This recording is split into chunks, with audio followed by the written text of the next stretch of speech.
Hello दोस्तों, welcome everyone to dear मित्रों। तो दोस्तों, बैंकिंग एंड इंश्योरेंस के हमने कुछ टॉपिक्स अपलोड कर दिए थे यूट्यूब पे, जिसपे हमने पढ़ा था कि इंश्योरेंस क्या होता है। फिर उसके बाद इंश्योरेंस कॉन्ट्रैक्ट के बारे में भी हमने कुछ जानकारी दी थी, उनके प्रिंसिपल्स के बारे में, एडवांटेज डिसएडवांटेज, तो बहुत सारी चीजें हमने उसके अंदर पढ़ी थी।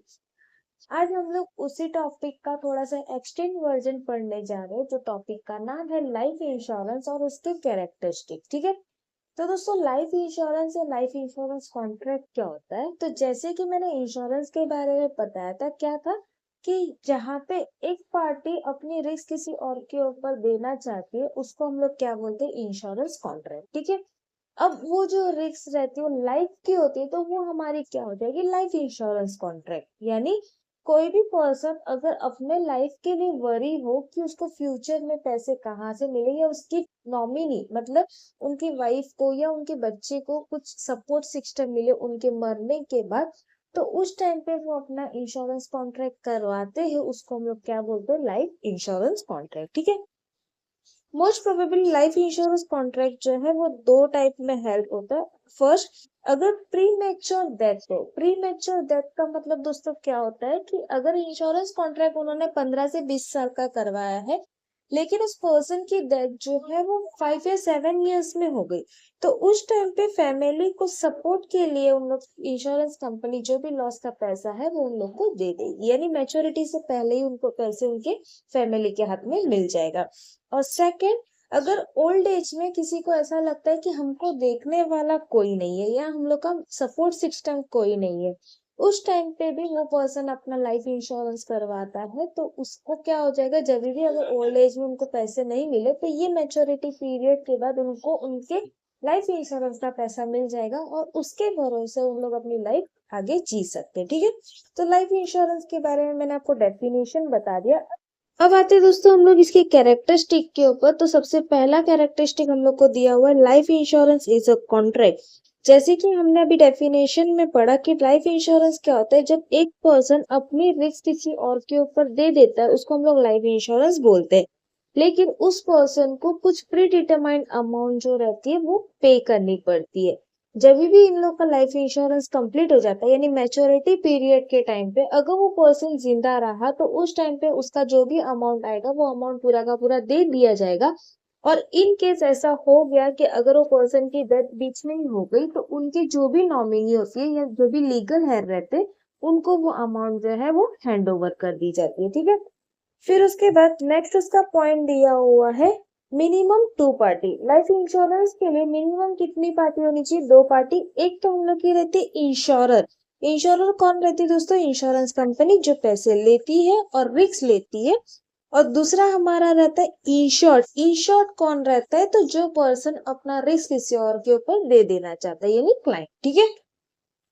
थर्ड थर्ड पॉइंट हम लोग को दोस्तों दिया हुआ है, इंश्योरेबल इंटरेस्ट। इंश्योरेबल इंटरेस्ट का मतलब क्या होता है? जिस चीज पे वो अपना इंश्योरेंस करवा रहा है, उसको उस पर्सन को खुद का इंटरेस्ट होना चाहिए।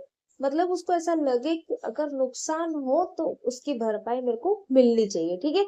इंश्योरेबल इंटरेस्ट के बदले कुछ नहीं हो सकता। मतलब अगर आपका इंटरेस्ट ही ना हो उस चीज में और आप इंश्योरेंस का पैसा दे रहे हो, तो उसका इंश्योरेंस करवाना कोई वैल्यू नहीं रहेगा। यानी वो कुछ वैल्यू नहीं आएगा। हम मन चाहे तो हम भरेंगे, नहीं चाहे तो नहीं भरेंगे, तो ऐसा लाइफ इंश्योरेंस नहीं रहता। जो भी प्रॉपर्टी हो, जो भी पर्सन हो, उसका खुद का उसके अंदर इंटरेस्ट होना चाहिए, तभी जाके वो इंश्योरेबल इंटरेस्ट जो है वो काम आता है। ये लाइफ इंश्योरेंस जो है वो काम आता है। अब इंश्योरेबल इंटरेस्ट जो है अलग अलग वे में एग्जिस्ट होता है। जैसे कि हर पर्सन की अपनी लाइफ के लिए एक इंटरेस्ट रहता है कि अगर मैं मर जाऊं तो मेरे बच्चों का क्या होगा, मेरी बीवी का क्या होगा। ठीक है। वाइफ का इंश्योरेबल इंटरेस्ट रहता है हस्बैंड के ऊपर। हस्बैंड का इंश्योरेबल इंटरेस्ट रहता है वाइफ के ऊपर। फादर जो अपने बेटे के लिए डिपेंड रहता है, बेटे के ऊपर डिपेंड रहता है, तो उसका इंश्योरेबल इंटरेस्ट कौन रहता है? उसका सन। सन जो अपने फादर के लिए डिपेंड रहता है, तो उसका इंश्योरेबल इंटरेस्ट कौन हो जाएगा? उनके फादर। कंपनी का इंश्योरेबल इंटरेस्ट कौन हो जाता है? उनके एम्प्लॉय। क्योंकि हम लोग को पता है एम्प्लॉय असेट रहते हैं कंपनी के। अगर एक भी एम्प्लॉय को नुकसान हो गया या मर गया, तो कंपनी को नुकसान हो सकता है, तो उनका इंश्योरेबल इंटरेस्ट कौन रहता है? एम्प्लॉय। क्रेडिटर का इंश्योरेबल इंटरेस्ट कौन रहता है? डेटर। तो इन शॉर्ट हम लोग को ये पता चल गया लाइफ इंश्योरेंस जो है वो इंश्योरेबल इंटरेस्ट के बिना नहीं चलता। ठीक है। फोर्थ हम लोग को पॉइंट दिया हुआ है अटमोस्ट गुड फेथ। दोस्तों लाइफ इंश्योरेंस जो है वो अटमोस्ट गुड फेथ के साथ ही चलता है। गुड फेथ का मतलब क्या होता है कि जो भी पार्टियां को कॉन्ट्रैक्ट करती है वो दोनों पार्टी एक दूसरों को सब कुछ क्लियर आउट पहले से ही करते, कुछ भी चीज छुपा के ना रखे। जैसे कि इंश्योरेंस कंपनी पहले से ही बता देंगे कि प्रीमियम का अमाउंट कितना है, मैच्योरिटी क्या रहेगी, कितना अमाउंट मिलेगा, कितना लॉस माइनस होगा, सब कुछ पहले से बता के रखना है। और वही जो नॉमिनी रहता है, जो क्लाइंट रहता है, उसको भी सब चीज उसको डिटेल में बतानी है। अगर उसको कोई मेडिकल इश्यूज भी हो तो वो भी वो कॉन्ट्रैक्ट में बतानी है। अगर इन केस ऐसा हुआ कि मेडिकल इश्यू की वजह से उनकी डेथ हो गई और रिपोर्ट्स में ऐसा पता चल गया कि मेडिकल इश्यू था और उसकी वजह से उनकी डेथ हुई, तो इंश्योरेंस का पैसा नहीं मिलेगा। यानी आपने जो पैसे लगाए वो पूरा का पूरा इंश्योरेंस कंपनी को चला जाएगा। ठीक है। यानी जो भी है वो क्लियरली स्टार्टिंग में कॉन्ट्रैक्ट के टाइम पे ही बताओ, जिससे आपको फ्यूचर में कुछ प्रॉब्लम ना हो। अगर छुपाया, कुछ भी चीज छुपाया, तो वो कॉन्ट्रैक्ट जो है वो क्या हो जाएगा? वॉइड बन जाएगा, यानी पैसा जो है वो आपको कभी नहीं मिलेगा। ठीक है। फिफ्थ हम लोग को दिया हुआ है warranty. Life insure warranties are an important features of life insurance contract and are on the basis of the contract in case of an untrue statement by the insurer, whether regarding material facts and figure, the life insurance contract shall become void। यानी अगर हम लोग contract करते हैं उस time पे हमने कोई झूठी एक्सप्लेनेशन दी, कोई झूठ बोला है, अगर हमने सैलरी के रिलेटेड भी वहां पे झूठ बोला है, तो वो इंश्योरेंस कॉन्ट्रैक्ट क्या हो जाएगा? वॉइड हो जाएगा। यानी जो भी है वो सब कुछ ट्रू एंड फेयर होना चाहिए। जो भी है वो सब कुछ सच सच बताओ। तुम्हारी सैलरी कितनी, तुम्हारे मेडिकल इश्यूज कितने, तुमको कौन सपोर्ट करता है, कौन नहीं, सब कुछ बताओ, जिससे फ्यूचर में कोई भी कॉन्ट्रैक्ट आपको वॉइड ना मिले। ठीक है। सिक्स आपको दिया हुआ है प्रीमियम। जैसे मैंने स्टार्टिंग में ही बोला दोस्तों कि लाइफ इंश्योरेंस जो है वो प्री डिटरमाइंड अमाउंट के साथ चलता है। यानी पहले से हमको एक अमाउंट बताई जाती है, हम साल के बेस पे या मंथ के बेस पे वो अमाउंट पे करते हैं। उस अमाउंट को हम लोग क्या बोलते हैं? प्रीमियम। ये हर साल पे किया जाता है और जब मैच्योरिटी हो जाती है, मैच्योरिटी मतलब एक डेट बन जाती है, उसके बाद जो भी पर्सन उसका नॉमिनी रहता है उसको पे कर दिया जाता है, या तो फिर वो पर्सन अगर जिंदा हो तो वो अमाउंट उसको पे कर दी जाती है। सेवन हम लोग का दिया हुआ है असाइनमेंट एंड नॉमिनेशन। दोनों ये जो फंक्शन है वो भी बहुत इंपॉर्टेंट फंक्शन है। असाइनमेंट में हमारी दो पार्टी रहती है, एक हमारा रहता है असाइनर, दूसरा हमारा रहता है असाइनी। असाइनर कौन रहता है? तो जो पॉलिसी होल्डर रहता है। तो अगर असाइनर अपनी पॉलिसी किसी और थर्ड पार्टी को ट्रांसफर करना चाहता है, उसको हम लोग क्या बोलते हैं? असाइनमेंट। मैं वापस रिपीट कर रही हूँ, पॉलिसी होल्डर अपनी पॉलिसी किसी थर्ड पार्टी को ट्रांसफर करना चाहता है और वो ट्रांसफर हो जाता है, उसको हम लोग क्या बोलते हैं? असाइनमेंट। ठीक है। और सेकंड हम लोग का दोस्तों क्या है? नॉमिनी। नॉमिनी का मतलब क्या होता है कि बस वो पार्टी अगर मर गई तो वो पैसा डायरेक्टली नॉमिनी जो भी उसकी रहेगी उसको डायरेक्टली पे कर दिया जाएगा। ठीक है। एट हम लोग का रहता है certainty of event. Life insurance में ऐसा कॉन्ट्रैक्ट है जहां पे हम लोग को ये पता है कि ये सर्टन तो है, इवेंट तो होगा, लेकिन कब होगा वो हम लोग को पता नहीं रहता। जैसे कि हमको ये पता है आज हम लोग जिंदा है, कल कभी ना कभी तो हमको मरना है, लेकिन कितने साल में मरना है ये पता नहीं है। हो सकता है हम तुरंत कल भी मर जाए, हो सकता है 2-3 साल के बाद भी मर जाए, या हम लोग 20-25 साल और निकाल दे। तो ये हम लोग को पता नहीं कि कितने साल तक हम जिएंगे। तो लाइफ इंश्योरेंस कॉन्ट्रैक्ट जो है ये सर्टिनिटी ऑफ इवेंट के ऊपर पैसा लगाता है कि हम लोग को पता है कि डेथ तो होगी, लेकिन कब वो नहीं पता।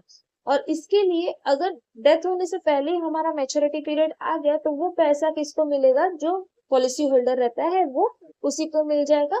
और अगर इन केस डेथ पहले ही हो गई तो मैच्योरिटी पीरियड के बाद वो पैसा उसके लीगल हेल्प को मिल जाएगा। ठीक है। नाइन्थ हम लोग का रहता है टर्म्स ऑफ पॉलिसी। टर्म्स का मतलब दोस्तों होता है कि टाइम, कितना टाइम का वो पॉलिसी चलता है। ये policy life insurance policy mostly जो है लॉन्ग टर्म पॉलिसी रहता है, 5 ईयर मिनिमम रहता है, 5 ईयर, 10 ईयर, 15 ईयर, 20 ईयर, ऐसे पॉलिसी का टाइम पीरियड रहता है, यानी लंबा, कोई भी शॉर्ट पीरियड यहाँ पे नहीं रहता। ठीक है। टेंथ हम लोग का दिया हुआ है existence of essential element of the contract. हम लोग के कॉन्ट्रैक्ट में सारे लीगल एक्ट इसके अंदर आते हैं, जैसे कि लीगल ऑब्जेक्टिव, लीगल कंसिडरेशन, सब कुछ फॉलो अप होता है। कोई भी हम लोग को यहाँ पे रूल्स एंड रेगुलेशन तोड़ने नहीं दे सकता। 11 हम लोग को दिया हुआ है अदर फीचर, जिसमें इंक्लूड है protection, investment and saving. Policy जो है हम लोग को प्रोटेक्शन भी देती है, हमारी इन्वेस्टमेंट भी करवाती है और हमारे पास से पैसे सेव भी करवाते हैं, यानी तीनों फायदा हम लोग को पॉलिसी में मिल रहा है। Second, it does not include the principle of indemnity. यहाँ पे प्रिंसिपल ऑफ इंडेमनिटी नहीं फॉलो होता। ऐसा क्यों दोस्तों? अगर आपने मेरे पहले वीडियो देखे हैं तो वहां पे मैंने बताया कि इंडेमनिटी का मतलब क्या होता है कि लॉस होने की पहली की स्थिति, अगर कार का नुकसान हो गया तो कार हम लोग को वापस मिल जाएगी, लेकिन अगर पर्सन मर गया तो पर्सन हमको वापस मिल जाएगा नहीं। तो यहाँ पे प्रिंसिपल ऑफ इंडेमनिटी नहीं फॉलो होता। Third, it is necessary the clarification of terms and condition of the insurance policy. Terms and condition insurance की सब कुछ पहले से ही क्लियर करवानी चाहिए, जैसे आगे फ्यूचर में प्रॉब्लम ना हो। ठीक है, तो दोस्तों ये हमारे हो गए features of life insurance contract. Hopefully आपको पूरा वीडियो समझ आया तो प्लीज अपने दोस्तों के साथ शेयर करना और डीएम मित्रों को सब्सक्राइब करना बिल्कुल ना भूलिएगा। मिलते हैं नेक्स्ट वीडियो में, तब तक के लिए बाय बाय।